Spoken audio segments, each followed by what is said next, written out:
everyone, and happy December. This is the first time I've ever made a process video, so bear with me.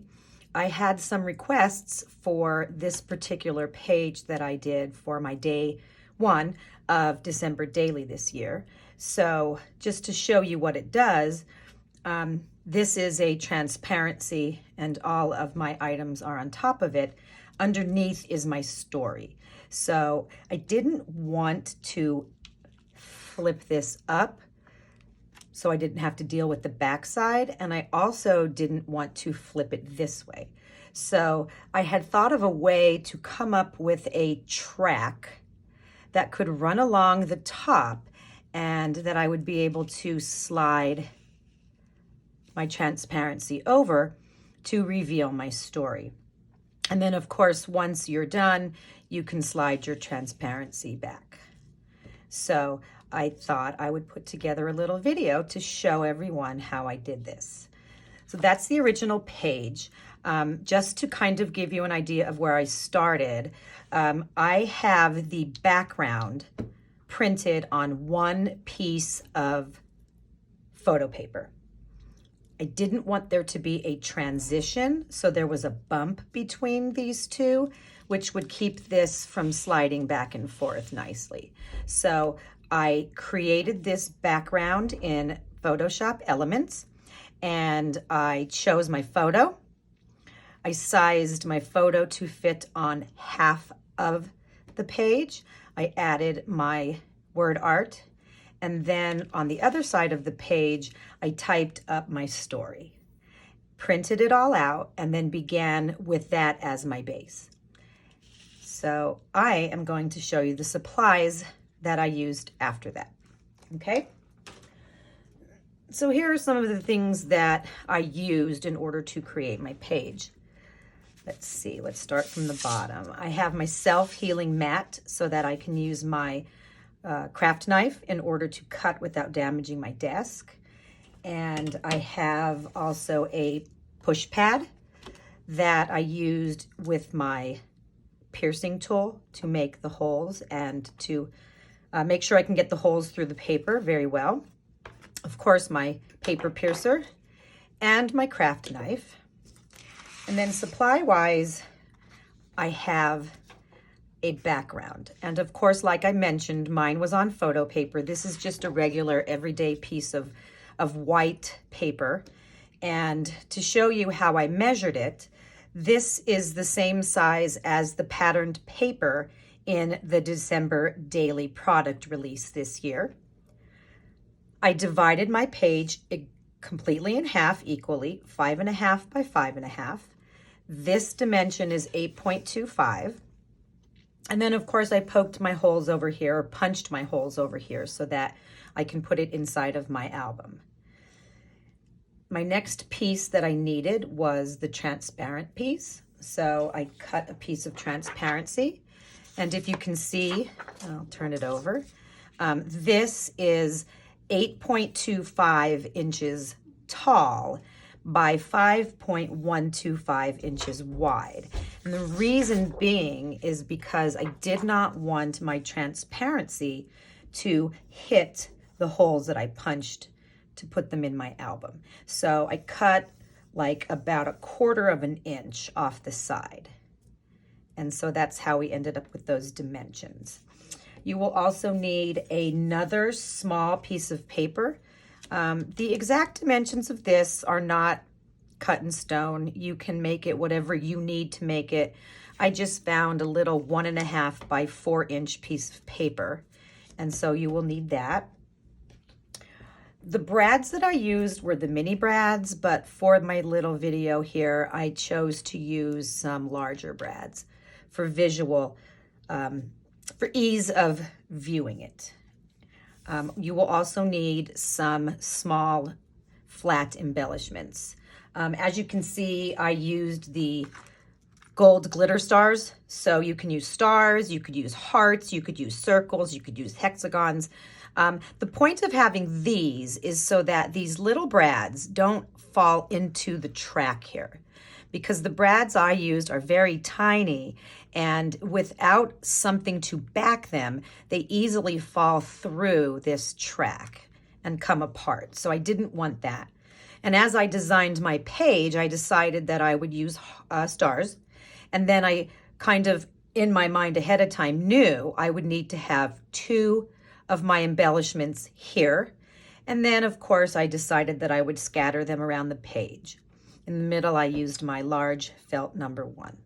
Okay, so you will need to have those 2 pieces of embellishments. And also for this video, I pulled out an Avery 2-inch tab, because I think, and I did not do this in my original page, but I think putting one of these here might help to move the transparency back and forth. I didn't do that originally, and as you can see, basically you can just grab it and move it this way and then slide it back. Well, it's easier to slide when it's on a flat surface. Slide it back with just using the embellishments. But I'm thinking that maybe having this here would make it easy. So I decided to add that into my video. Okay, so let's get started. I begin with my page, and I know that this is where I want this to sit. So I need to create a track going across the top. Look at your photo, decide how far down you would like your track. Is it covering anything in your photo that you think would be a problem? My track was about 9¼ inches long. So I decided to do it probably about 1 inch below the top of the paper. But again, that'll be your decision based upon whatever you have on these pages, whether your story starts at a certain level, whether your photo has important pieces in it that you don't want to cut a track through. Okay, so put the transparency aside, and now we are going to create the track. So basically, I just kind of measured, and I knew that I wanted to be about 1 inch below, and I knew that I wanted it to be about 9¼ inches. So I just eyeballed it. Honestly, I didn't measure. I just basically took my knife and held down my metal ruler, and I just started, and I eyeballed across, and I cut 1 part. Then I took the ruler again and I slid it down just a small, tiny amount, just to have the track. I don't want it too wide. You don't want to go down too much further than that, because you don't want it to be flimsy. And I think the larger you make the gap, it would have a little less consistency. So again, I held my metal ruler in place, and right next to the other track, I did that. You could see there I accidentally didn't follow the ruler very well. So hopefully that won't cause a problem, but you want to try to keep them even. I took my knife and I just sliced that end, and I sliced that end, and then I removed that piece. Okay, so now you have your little track. My next step was to get my transparency and place it on top of the page again, knowing that I'm going to need to poke holes in the transparency for my brads and my embellishments that are consistent with this track. So I like to use my push pad for this. You don't have to. You may have another way of doing this, but this is generally how I do it. So I line it up where I want it to be, and then I poke holes, maybe one right here into the track, and one maybe right here into the track. So now if you can see, I don't know how good you can see, there's a hole there and there's a hole there, okay? My next step is to, once again, you're going to use your small piece of paper, and I place it underneath there. This backing will go on the opposite side of the page, and it will assist in keeping, once again, the brads from coming through the paper on the other side. So it doesn't need to be perfect, but I line it up and I poke the same holes in that piece of paper. Okay, so now I have the transparency. with the 2 holes, and I have the backing with the 2 holes. All right. So I'll bring my foundation page back and I will line this up here. You decide where you want your embellishments to be because you are going to also be poking holes in those. So wherever you feel like you want them to be, you know, just poke a hole in those like that.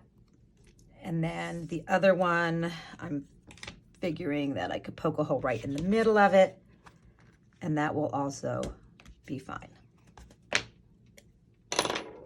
So there are my 2 holders, so to speak, for my brads.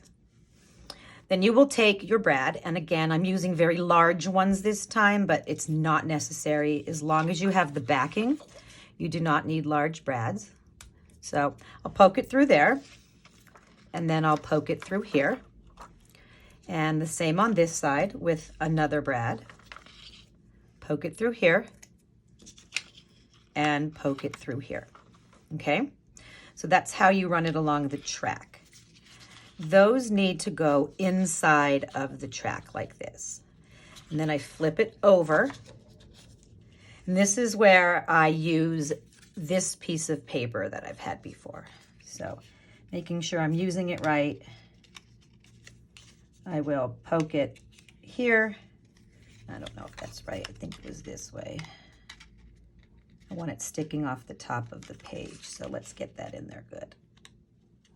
There, and